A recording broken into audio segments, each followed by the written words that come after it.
Kalyan sir, Pawan Kalyan Telangana Pawan Kalyan Konaseema పచ్చగా ఉండడం వల్లనే ఇదే కారణమైందని చెప్తున్నారు. రాష్ట్ర విభజన ఉద్యమం జరిగినప్పుడు కానీ రాష్ట్ర రాజకీయాల్లో ఆయన లేడు కాబట్టి రాజకీయాలు ఎక్కువ తెలియదు కాబట్టి బహుశా రాజకీయాలు తెలియక మాట్లాడి ఉండొచ్చు.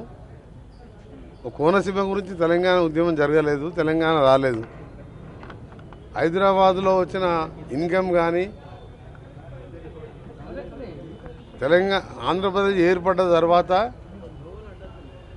ఎప్పుడు కూడా మెజార్టీపై మైనార్టీ అంటారు చూసినా ఆ విధంగా 175 మంది శాసనసభ్యులు వాళ్ళు, మిగిలిన 119 మేము. సో తెలంగాణ మావాడు ఎప్పుడు ముఖ్యమంత్రి అయినా 2 ఏళ్ళు కూడా ఉండనీయలేదు.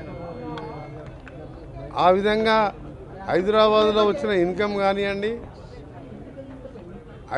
తెలంగాణ ప్రాంతానికి రావాల్సిన నిధులు నీళ్లు నియామకాలు అన్యాయం జరిగిందని చెప్పి ఉద్యమాలు జరిగి ఆ రోజు 369 మంది ప్రాణాలు పోయి మలిదశ ఉద్యమంలో 11 మంది చనిపోతే సోనియా గాంధీ చూడలేక తెలంగాణ డిమాండ్ ఇది, తెలంగాణని ఆంధ్ర పాలకులు ఎటు కూడా మెజార్టీ ఎమ్మెల్యేలు ఉన్నదని చెప్పి అన్యాయం చేస్తున్న అన్ని రంగాల్లో.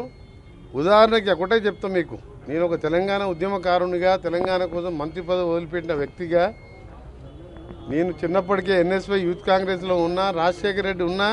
రాజశేఖర రెడ్డి అడ్డం పడ్డప్పుడు కూడా నేను ఎదురించిన కిరణ్ కుమార్ రెడ్డి గారు తెలంగాణ అడ్డం పడిన కూడా నేను తెలంగాణ కావాల్సిందని చెప్పిన వ్యక్తిని. ఆ రోజు మీరు చూసిండ్రు, ఒక హైదరాబాద్ తప్ప, హైదరాబాద్ అంటే ఇక్కడ అన్ని రాష్ట్రాల వాళ్ళు కాస్మోపాలిటన్ టౌన్, ఆంధ్ర పాటు అన్ని దేశంలో అన్ని పాటు. కానీ ఒక్క సిటీ చెప్పండి, వరంగల్ నిజామాబాద్ కానీ అలాంటి పెద్ద పట్టణాలు కూడా కనీస సౌకర్యాలు, అండర్ గ్రౌండ్ డ్రైనేజ్ కానీ ఇండస్ట్రీస్ కానీ ఎక్కడ లేకపోవడం. ఒకవైపు హైదరాబాద్లో వచ్చిన ఇన్కంతో విజయవాడ, విశాఖపట్నం, కాకినాడ, రాజమండ్రి, కర్నూలు, కడప, మీరు ఒక్కొక్క సెంటర్ చూడండి ఆ విధంగా ఎట్లా డెవలప్ చేసుకున్న వాళ్ళు. ఆదాయం ఏమో హైదరాబాద్ది, అభివృద్ధి ఏమో ఆంధ్రాది. ఉద్యోగాలేమో వస్తే తెలంగాణకి అన్యాయం చేసి ఆంధ్ర వాళ్ళకు ఉద్యోగాలు ఇవ్వడం. నీళ్ళు వస్తే పోతిరెడ్డిపాడుని డ్రింకింగ్ వాటర్ పేరు మీద ఎన్టీ రామారావు 11,000 క్యూసెక్స్ అంటే దాన్ని 44,000 రాజశేఖర రెడ్డి చేస్తే, జగన్మోహన్ రెడ్డి గారు 88,000 చేస్తే, ఇలా కేసీఆర్ మన చంద్రబాబు నాయుడు గారు 12 టీఎంస్ ఒకరోజు 12 టీఎంస్ డ్రా చేసే విధంగా దక్షిణ తెలంగాణ ఎండబెట్టే విధంగా ఒకవైపు కృష్ణానదిలో మోసం జరిగింది. అక్కడ మనకచెల్ల పేరు మీద మళ్ళా మోసాలు జరుగుతున్నాయి. ఇవన్నీ జరగకూడదనే తెలంగాణ రాష్ట్రం ఏర్పాటు చేసింది. ఆ ఏర్పాటులో సోనియా గాంధీ ఆంధ్రప్రదేశ్లో ఒక్క వార్డు మెంబర్ కూడా లేడు మా పార్టీకి.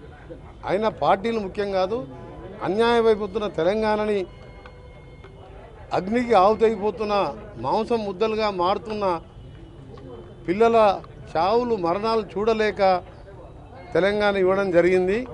పవన్ కళ్యాణ్ గారు చేసిన వ్యాఖ్యలను తీవ్రంగా ఖండిస్తూ దాన్ని బేషరతుగా క్షమాపణ చెప్పి ఉన్నాగా ఉండాలని పవన్ కళ్యాణ్ గారిని విజ్ఞప్తి చేస్తున్నాం.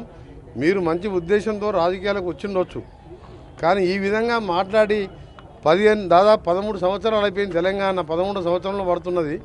ఈ సమయంలో గత 10 ఏళ్ళు ఉన్న పాలకులు తెలంగాణ పేరు మీద దళితుని పేరు మీద అధికారంలోకి వచ్చిన వాళ్ళేమో 7 లక్షల కోట్లు అప్పు చేసి ఒక ఉద్యోగం ఇయ్యలే, ఒక రేషన్ కార్డు ఇయ్యలే, ఒక ఇల్లు కట్టలే. ఏదో అంతో ఇంతో 2 నెలల రేషన్ కార్డులు, సన్న బియ్యము, మహాలక్ష్మి పథకాలు, ఇందిరమ్మ ఇండ్లు 5 లక్షల దాకా ఇందిరమ్మ ఇండ్లు కట్టుకొని ఇంకా ప్రాజెక్టులన్నీ కూడా పెండింగ్ ప్రాజెక్టులు 10 ఏళ్ళు కేసీఆర్ గారు పాలమూరు, ఎస్ఎల్పిసి సొరంగం, బ్రాహ్మణవెల్లంల, కల్వకూర్చి అన్ని పెండింగ్ పెట్టిండు. కమిషన్లు వచ్చే ప్రాజెక్టు కట్టిండు, కూలిపోవడం జరిగింది. ఇవన్నీ ఒక లైన్లో పెట్టుకుంటున్నాం మేము, ఇన్వెస్ట్మెంట్ తెచ్చుకుంటూ.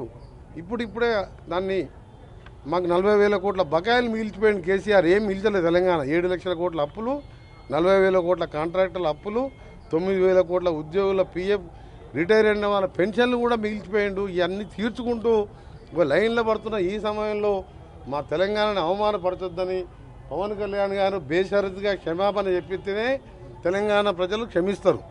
నైజాంలోనే చిరంజీవి ఫ్యామిలీ సినిమాలు ఎక్కువగా వాడుతుంటాయి. వాళ్ళే ఇప్పుడు దానికి క్షమాపణ చెప్పకపోతే ఎవ్వరు కూడా చిరంజీవి గారికి సంబంధం లేదు. Chiranjeevi is a super man. ఆయన ఎప్పుడు కూడా వివాదాలకు దూరంగా ఉంటారు.